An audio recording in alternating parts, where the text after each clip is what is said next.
Hello students, हम VSEPR theory में ही आगे चलते हुए उसे समझने की कोशिश करेंगे कि वो कौन से मुख्य नियम हैं या कौन से पॉइंट्स हैं जिनके ऊपर ये थ्योरी आधारित होती है। हमने अपने पहले वीडियो में देखा था कि ये जब किसी भी मॉलिक्यूल का सेंटर एटम केवल बॉन्डिंग इलेक्ट्रॉन से सराउंडेड होता है तो उसका रेगुलर उसकी ज्योमेट्री होती है, उसमें किसी भी प्रकार का डिस्टॉर्शन नहीं होता। उसमें किस हाइब्रिडाइजेशन से क्या ज्योमेट्री होती है ये अपन पिछले लेक्चर में कई बार देख चुके हैं। तो अब हम इसमें सिर्फ इतना देखेंगे कि इन सभी में lone pair of electron available नहीं होता, इसलिए ये बिल्कुल रेगुलर ज्योमेट्री वाले होते हैं जो कि नॉर्मल हाइब्रिडाइजेशन से बनते हैं मॉलिक्यूल्स। नेक्स्ट इसका ये आता है पॉइंट कि यदि मॉलिक्यूल का सेंटर एटम जो है वो बॉन्डिंग और लोन पेयर दोनों तरह के इलेक्ट्रॉन पेयर से घिरा हुआ हो तो उसमें ज्योमेट्री रेगुलर नहीं होती। वो उसमें रिपल्शन की वजह से होता है जिससे उसमें डिस्टॉर्शन आ जाता है।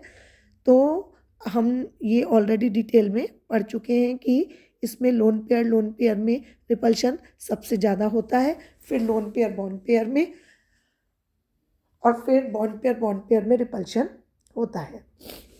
अब देखो इसका एक हम ये एक्सक्यूज मी कंपैरिजन करते हैं। हमने ABX3 टाइप के डेरिवेटिव्स लिए हैं, ABX3 या कह लो या ABX टाइप का हमने ये कंपाउंड्स का एग्जाम्पल लिया है। एक सीरीज़ देख रहे हैं हम जिसमें फॉस्फोरस के साथ आयोडीन के 3 एटम्स जुड़े हैं, फॉस्फोरस के साथ यहाँ ब्रोमीन के, यहाँ क्लोरीन के और यहाँ फ्लोरीन के। तो इनसे बनने वाले कंपाउंड्स PI3, PBr3, PCl3 और PF3 हैं। अब हम ये देख रहे हैं कि इनके साथ में बॉन्ड एंगल किस तरह से चेंज हो रहा है। अब देखो ये लगातार डिक्रीज होता जा रहा है और ये देखने में आया कि सबसे ज़्यादा 102 डिग्री PI3 में है और सबसे कम PF3 में 97.8 डिग्री बॉन्ड एंगल है। इसको एक्सप्लेन करने के लिए हम ये देखते हैं कि इनमें सेंटर एटम फॉस्फोरस तो कांस्टेंट है, लेकिन हेलोजन एटम जो हैं वो लगातार बढ़ती हुई इलेक्ट्रोनेगेटिविटी के क्रम में लगे हुए हैं। यानी सबसे कम इलेक्ट्रोनेगेटिव आयोडीन सबसे पहले PI3 के रूप में है जिसका बॉन्ड एंगल सबसे बड़ा है, और इसमें PF3 में सबसे कम बॉन्ड एंगल है। तो इसको हम ऐसे एक्सप्लेन करते हैं कि जैसे जैसे इलेक्ट्रोनेगेटिविटी बढ़ती जाती है बी एटम की, ए एटम तो कांस्टेंट है, बी एटम की इलेक्ट्रोनेगेटिविटी बढ़ने के साथ में ये जो BAB बॉन्ड एंगल है ये घट जाता है। ऐसा क्यों हो रहा है? क्योंकि जैसे ही बी की इलेक्ट्रोनेगेटिविटी बढ़ती जाती है वैसे वैसे जो AB बॉन्ड पेयर है ना वो बी की तरफ शिफ्ट हो जाता है, जिससे जो सेंटर एटम ए से बॉन्ड पेयर हैं वो दूर हो जाते हैं। इससे बॉन्ड पेयर में रिपल्शन बढ़ जाएगा, वो कम हो जाएगा, बॉन्ड पेयर रिपल्शन कम हो जाएगा, जो कि बॉन्ड एंगल जिस रिपल्शन कम होने से बॉन्ड एंगल वरना बढ़ने लग जाता। अब यहाँ पर क्या हो रहा है? यहाँ पर बॉन्ड एंगल इलेक्ट्रोनेगेटिविटी बढ़ने के साथ कम हो गया।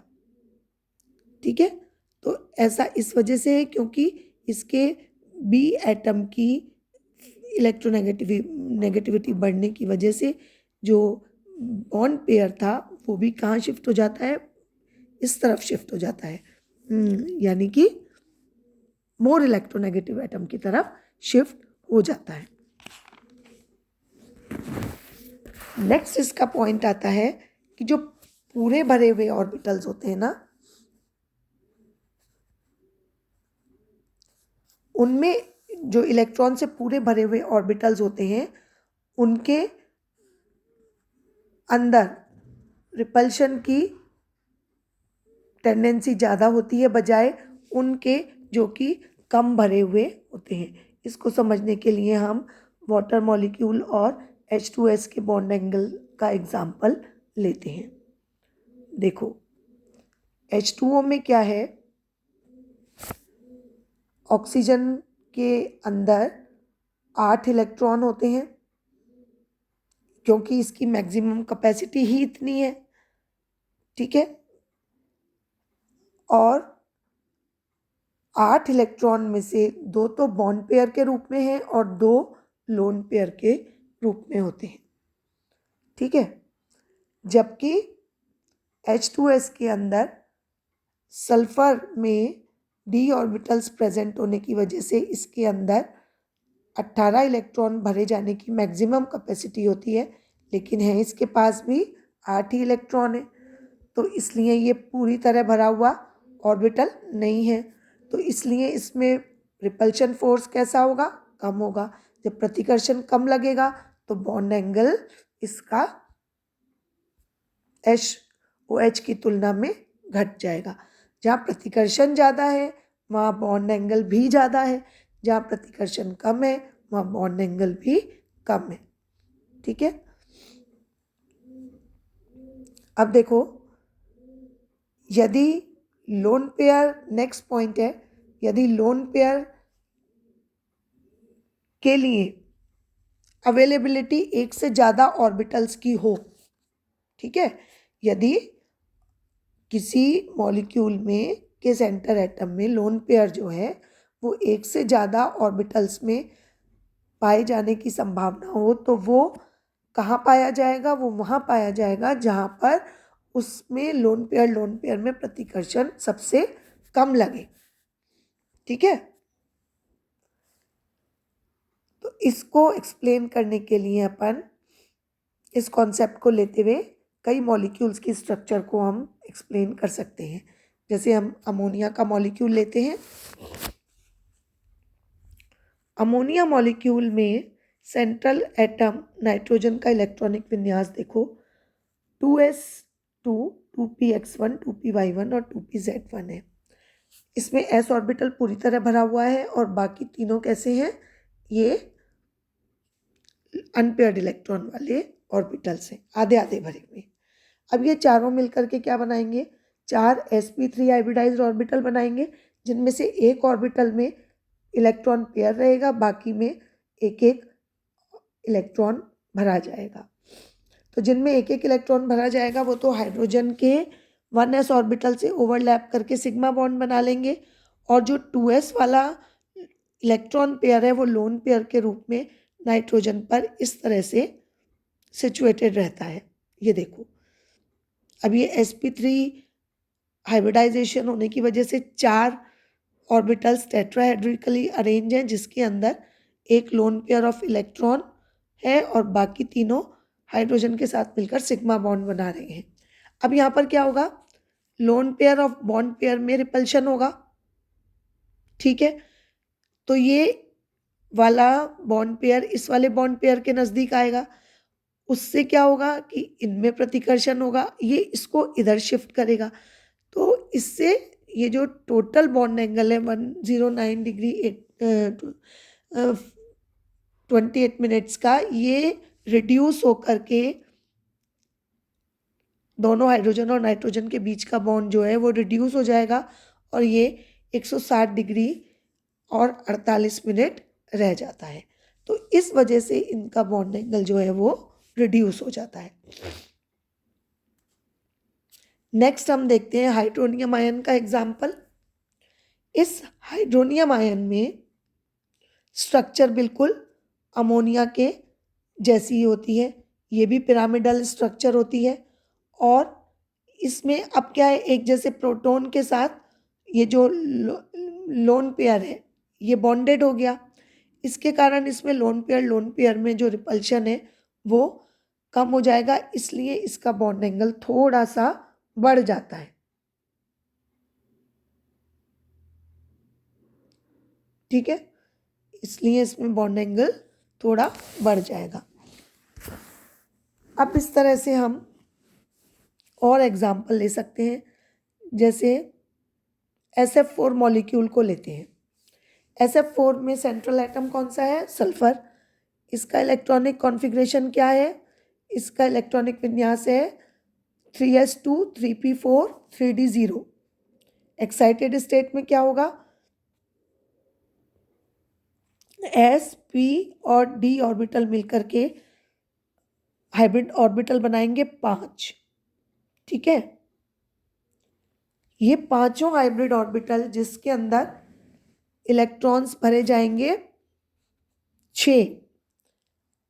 अब इसमें बनने वाली ज्योमेट्री कैसी होगी? 5 ऑर्बिटल्स में ट्राइगोनल बाइपिरामिडल ज्योमेट्री होगी, यानी कि एक इलेक्ट्रॉन पेयर जो लोन पेयर के रूप में है वो किसी 5 में से एक ऑर्बिटल में सिचुएटेड रहेगा। तो नेचुरली ये उस पोजीशन पर होगा जहां पर बॉन्ड पेयर के साथ इसका रिपल्शन सबसे कम लगे। तो इस स्थिति में जहां पर सबसे कम बॉन्ड पेयर और लोन पेयर का रिपल्शन आएगा वो स्थिति कौन सी होती है? इक्वेटोरियल ऑर्बिटल की स्थिति होती है।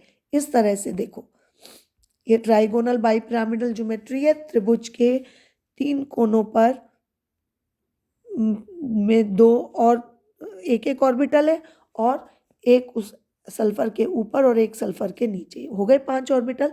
इनमें से इक्वेटोरियल एक ऑर्बिटल में तो लगा हुआ है लोन पेयर और बाकी 4 लगे हुए हैं बॉन्ड पेयर। तो इस स्थिति में लोन पेयर ऑफ इलेक्ट्रॉन सिर्फ इसलिए लगाया गया है क्योंकि यहाँ पर क्या होता है? रिपल्शन सबसे कम होता है और यही कम रिपल्शन इस संरचना को स्थायित्व प्रदान करता है। ठीक है, इस जो स्ट्रक्चर है ना, ये इसी की तरह से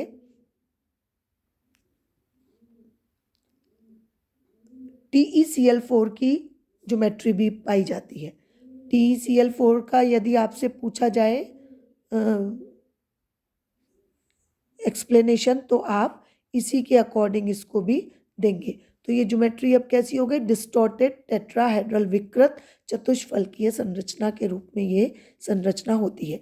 अब देखो, वैसे आपको मालूम है कि इनके अंदर जो एक अंदर त्रिभुज के अंदर वाले ऑर्बिटल्स हैं इनका बॉन्ड एंगल कितना होता है? 90 डिग्री होता है। लेकिन ये रिपल्शन की वजह से 90 डिग्री ना होकर के ये कैसा हो जाता है? 89 डिग्री ही रह जाता है, रिड्यूस हो जाता है, कम हो जाता है। और दोनों एक्सियल ऑर्बिटल्स के बीच में बॉन्ड एंगल 180 की जगह पर कितना हो जाएगा? 177 हो जाएगा। और दो इक्वेटोरियल ऑर्बिटल्स के बीच का बॉन्ड एंगल 120 डिग्री की जगह पर कितना रह जाएगा? 118 डिग्री रह जाएगा। ठीक है ना? तो यानी एक्सियल और इक्वेटोरियल ऑर्बिटल के बीच में भी बॉन्ड एंगल कम हो गया, लोन पेयर के बीच में भी कम हो गया और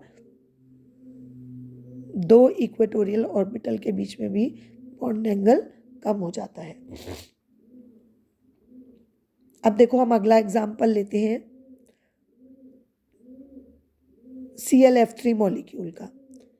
इसमें सेंटर एटम क्लोरीन है जिसका इलेक्ट्रॉनिक कॉन्फ़िगरेशन क्या है? 3p5 3d0, यानी 3s में 2 इलेक्ट्रॉन है, 3p में 2 इलेक्ट्रॉन है और d ऑर्बिटल खाली है ग्राउंड स्टेट में। लेकिन एक्साइटेड स्टेट में यहाँ पर क्या हो जाता है? 3 बॉन्ड पेयर की जगह में से एक इलेक्ट्रॉन p ऑर्बिटल में से d ऑर्बिटल में चला जाता है, जिससे कि एक s 3p और एक d ऑर्बिटल मिलकर sp3 हाइब्रिडाइजेशन यहाँ पर कर रहे हैं। इससे भी ज्योमेट्री बनती है ट्राइगोनल बाइपिरामिडल। इसमें हमें इलेक्ट्रॉन पेयर कितने भरने हैं? इलेक्ट्रॉन कितने भरने हैं? 7। तो यानी 2 लोन पेयर ऑफ इलेक्ट्रॉन के रूप में आएंगे। अब जब 2 लोन पेयर ऑफ इलेक्ट्रॉन है और ऑर्बिटल्स 5 हैं तो उनमें 3 पॉसिबिलिटीज बनती हैं। देखो, स्ट्रक्चर ए जिसमें 2 लोन पेयर इस तरह से सिचुएटेड हैं इक्वेटोरियल ऑर्बिटल में। स्ट्रक्चर बी, इसमें एक्सियल पोजीशन पर 2 लोन पेयर ऑर्बिटल सिचुएटेड हैं। और स्ट्रक्चर सी जिसमें एक एक्सियल पोजीशन पर है और एक इक्वेटोरियल पोजीशन पर है। अब हमें देखना है कि इसमें से कौन सी संरचना सबसे ज़्यादा स्टेबल होगी। तो ये आपसे पूछा जाता है कि सबसे ज़्यादा स्टेबल स्ट्रक्चर कौन सी होगी और क्यों। तो देखो ये ट्राइगोनल बाइपिरामिडल ज्योमेट्री का रूल है कि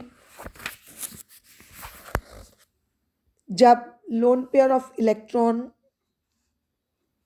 ऊपर या नीचे सिचुएटेड हो, उसकी बजाय ये जब ऊपर और नीचे सिचुएटेड होने की बजाय ये कैसे रहते हैं, एक घेरे में स्थित रहते हैं। ऐसा इसलिए होता है क्योंकि 90 डिग्री के एंगल पर बॉन्ड पेयर और लोन पेयर में रिपल्शन नहीं होता। ठीक है, और जब रिपल्शन नहीं होता तो इनमें क्या होता है, इनमें स्टेबिलिटी आ जाती है, इनके अंदर स्टेबिलिटी आ जाती है। अब देखो इसमें सबसे स्टेबल ए स्ट्रक्चर है, वो इसलिए क्योंकि इनमें से एक भी 90 डिग्री वाला रिपल्शन नहीं लग रहा।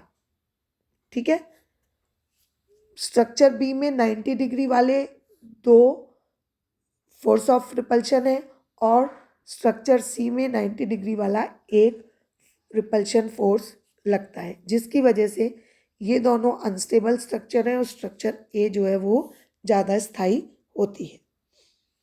इसलिए ये जो ClF3 मॉलिक्यूल है ना, इसकी स्ट्रक्चर बॉन्ड एंगल की डिस्टॉर्शन के साथ में बेंडेड टी शेप में बनती है, यानी मुड़े हुए टी आकृति की होती है। और इसका जो ClF इसका जो बॉन्ड एंगल है ClF बॉन्ड का, वो कितना होता है, 87.6 डिग्री का होता है।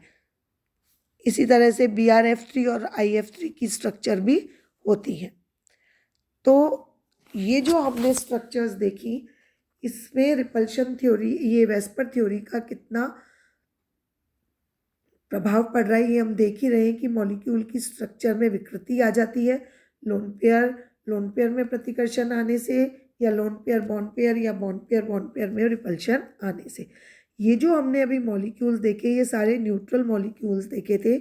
अब हम नेक्स्ट वीडियो में कुछ आयंस की स्ट्रक्चर्स को भी कंसीडर करेंगे, जिससे कि इनके रिपल्शन का हमको क्या प्रभाव पड़ता है उससे ये पता लगे। तो उसके लिए हम नेक्स्ट वीडियो कंसीडर करेंगे। Thank you.